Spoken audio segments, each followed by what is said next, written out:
Ever wondered why we vote for our class presidents? This is because we're exercising a democratic kind of government, also known as democracy. A government by the people in which the voice of the majority is given priority. This has been used all over the world, most notably in countries like the USA and even the Philippines. But how exactly did we get to democracy? Long before, there were once rulers who held unlimited power. This type of government is called absolutism or absolute monarchy.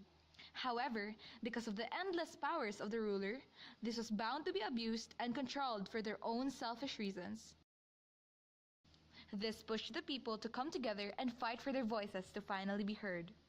This was one of the earliest forms of activism, a practice in which emphasizes direct action in support or opposition of a controversial issue. This fight for change started in Britain and France. Britain was a constitutional monarchy in the late 1600s. The right to vote or suffrage was limited to men. Still, there were property requirements that made only 5% of the people vote. The Reform Bill and Chartist movements were all attempts and forms of activism to extend suffrage to all of Britain's men. In the end, they got what they wanted. The women couldn't just stand by and watch. In the 1800s, women from the United States and Britain worked to gain their right to vote. Society still refused to hear their voice, which pushed Emmeline Pankhurst to conduct militaristic movements. Even with these, women only gained the right to vote after the World War I. Now let's go to France.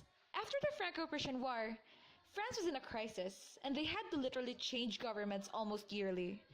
Finally and eventually, they put up a republican government called the Third Republic. Yes, it lasted for 60 years, but France remained divided.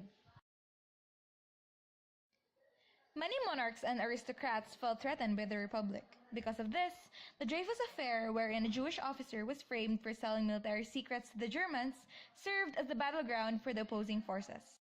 This was also fueled by the anti-Semitism feelings or prejudice against Jews. The Jews, often subjected to discrimination, worked to establish their homeland, and this movement was called Zionism. Britain and France weren't the only ones who sought control in their government. Let's take a look at British colonies' campaign for self-rule. Canada had French and English settlers with conflicting ideas. After a temporary division, they finally united, that is, in a geographical sense, and finally became self-governing yet still under the British Empire. Australia and New Zealand was quite similar to Canada. They started out as a penal colony until settlers came and demanded the right to rule domestically. Ireland is a bit of a different case. After many years of suffering, including the Great Famine under the British Empire, they eventually revolted. In the end, they gained their complete independence in 1949. Despite the difference in experience, they had the same reason. They had internal affairs that only they knew how to solve, and it's a hassle and even an annoyance to wait for His Majesty's verdict when he isn't exactly there. Created using Powtoon.